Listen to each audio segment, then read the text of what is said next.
Welcome to a space where words meet heart. I'm here to share my thoughts and my poems with an intention that they connect with you in a meaningful way.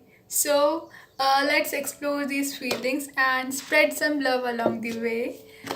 Today, I have really beautiful and inspiring poem for you and for me, which I want to share here. First, I would like to tell you what this is about. So, this poem is about the voice which goes on in my head, and maybe it goes on in your head too, which criticizes you and makes you think all those nonsense and stupid things which really make no sense and are not at all needed to consider. So, yeah, first I will share this poem and then maybe we will discuss some lines. Don't. Don't you dare come near me. You have hurt me enough. But from now on, not anymore. Just a illusion doesn't seem heavier, not even than thin air. But I look back. No, you make me look back. Again and again and again. Till just an image or a situation turns so dark and the arrows from unknown archer from that place shoots at me with perfection. And I bleed till you come again. You start with slow, quiet, seemingly safe whispers, and you make me look back again and again and again in the same darkness. Now I have collection of unhealed wounds and bruises, still bleeding fresh blood. But the wounds are so old. In the darkness, I lost address of their origin.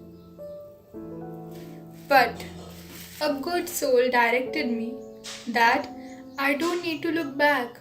I am not walking that path. And when fear speaks, it is always wrong.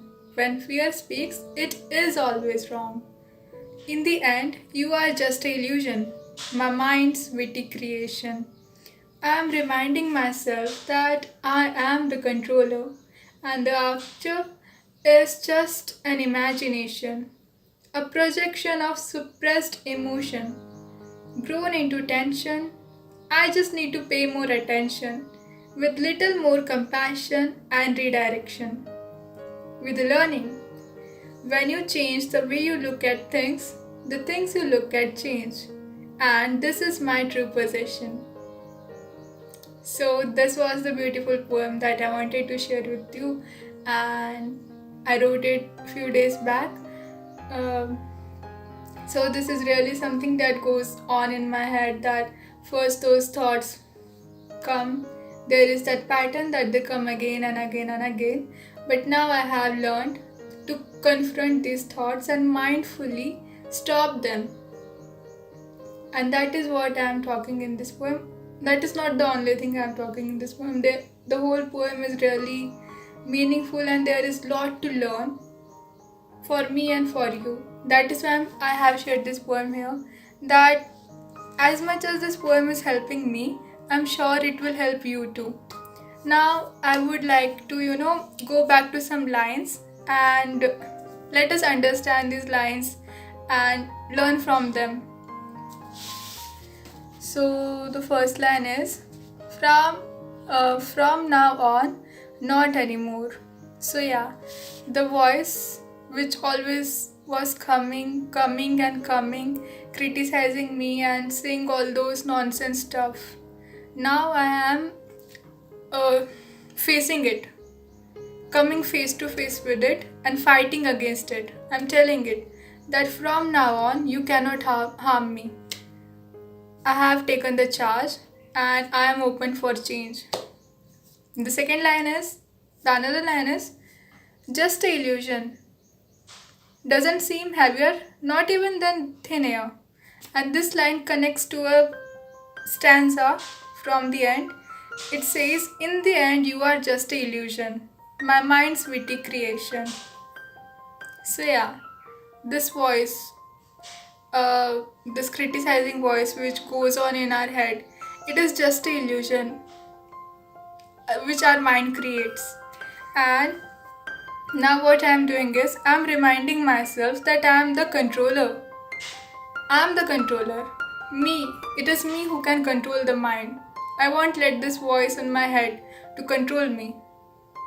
And the archer is just an imagination. So the criticism which this voice was shooting at me, so the archer is just an imagination, a projection of suppressed emotions grown into tension. So it is the anxiety, the stress, the panic attacks, and all that thing, even the addictions, which makes us crave. What is all this? All these things are just a projection of suppressed emotion grown into tension. I just need to pay more attention with little more compassion and redirection.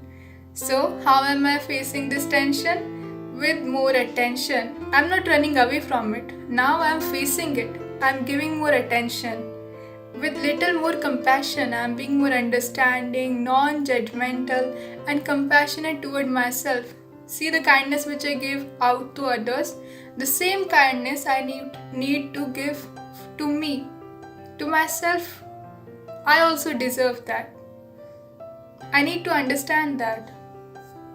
And this will help me to redirect myself towards healing, towards growth.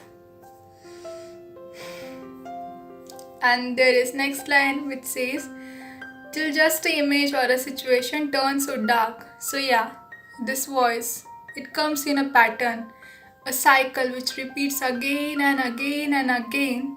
And this thought, maybe something happened in past which made you feel really dumb, stupid, or so many things. But the situation is not that big and huge. But this voice, it just brings the same situation so many times in front of you, in your head, that this becomes so dark and such a big thing that you start feeling like you are so stuck and stagnated here and there is no way out. And this is the archer, shoots at me with perfection. So yeah, every time this imagination, this image, this situations comes at me, it is shooting at exactly where it hurts me most.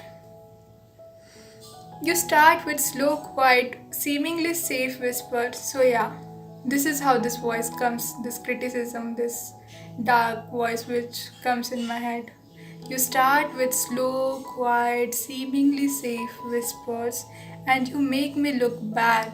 So when it starts, it feels like it is really normal. There is no problem if I just go along with this voice, and you make me look back again and again and again. So here I am stuck in this cycle. I'm not noticing that there is this cycle and I should get away from it. The another line is, now I have collection of unhealed wounds and bruises, still bleeding fresh still bleeding fresh blood, but the wounds are so old. So the wounds are old. The situation which happened long ago in past, maybe it did hurt me, and it is really old. I have not healed from it, but now I'm bleeding fresh blood. That is, this criticism, this voice in my head is bringing me back into the situation again and again and making me feel the similar hurt or even more hurt, more pain now. But the wound is really old. And yeah, this is really beautiful line which tells me that I have become more accepting to the help I'm getting. I'm opening up myself more. Which says, but a good soul directed me that I don't need to look back. I'm not walking that path. So I'm not walking again at the situation back. So I don't need to look back there. And when fear speaks, it is always wrong. So this is the line which I try to remember every time. that whenever this fear is speaking, it is always wrong. And this really someone really special, and I'm really grateful that I learned this thing from her, and she is really a great person. So yeah, this was it. And in the end, the poem says that with the learning, when you change the way you look at things, the things you look at change. So when I started to look at things differently, like the lines which really helped me, I took it as help and I accepted it. So I changed the way, I changed my perception, and the things I look at also changed. This was the really beautiful, inspiring, and motivating poem. It really helped me, and I'm really grateful that I was able to write such a beautiful poem. And I'm really grateful to the universe that it gave me this talent and the skill to write these lines. Thank you very much for listening to me, and I hope if it did help you, then you heal better and sooner. And it would be really good if this helps you, because yeah, I don't know what to say, but thank you very much for watching me, and I'll see you in my next video. Thank you.